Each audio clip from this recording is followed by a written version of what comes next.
Kerajaan Sarawak kini sedang merangka dasar pemilikan negeri Sarawak State Ownership Policy bagi memperkukuh pengurusan aset serta menjamin kemampanan ekonomi jangka panjang negeri. Premier Sarawak Datuk Patinggi Tan Sri Abang Johari Tun Openg berkata dasar tersebut sedang dibangunkan bersama Bank Dunia atau World Bank sebagai sebahagian daripada langkah strategik untuk menyusun semula dan menyatukan aset negeri.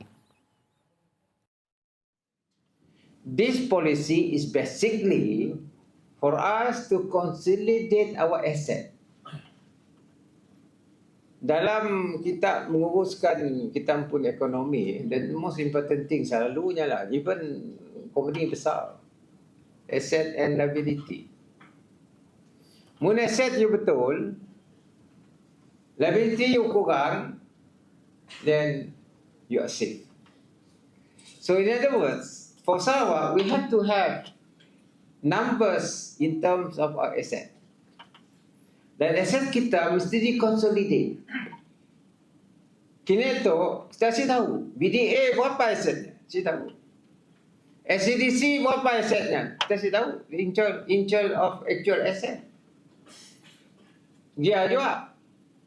Apa nama asset natural capital kita. Kita set dan actual number. Walaupun vividly adalah, tapi not actual asset. Menurut beliau, aset yang berada di bawah agensi seperti Bintulu Development Authority BDA dan Sarawak Economic Development Corporation SEDC belum disatukan secara menyeluruh dalam bentuk angka sebenar.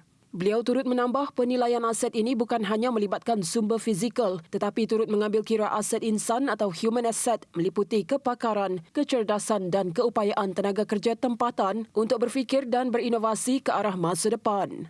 Abang Johari berkata dasar baharu ini akan membolehkan kerajaan mengoptimumkan penggunaan aset bagi menjana hasil baharu serta memperluas pembangunan ekonomi makro negeri secara menyeluruh. Beliau menegaskan bahawa pengurusan aset yang cekap akan memastikan sumber berterusan untuk pembangunan masa depan yang memberi manfaat kepada rakyat. Semasa saya pergi kawasan kampung Ulong tempat Denis Ngah. Waktu ya saya melancarkan kita pun solar SCB. Terima kasih Datuk, kerana sekarang kami boleh peti ais, nyimpan bawa makan kami adalah peti ais. Mudahnya saya ada peti ais. Apabila saya ada peti ais, jadi it affect the food. Kalau foodnya saya ada, proteinnya saya ada. Mun proteinnya saya ada, utaknya saya berjalan. Especially untuk anak-anak muda di sekolah.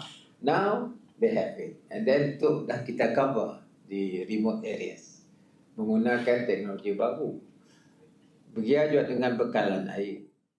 Abang Johari menambah pelaksanaan dasar pemilikan negeri Sarawak akan menjadi asas kepada kecekapan fiskal, pengurusan aset berimpak tinggi dan struktur tadbir urus yang lebih lean serta produktif seiring aspirasi Sarawak menuju status negeri maju dan berpendapatan tinggi menjelang 2030.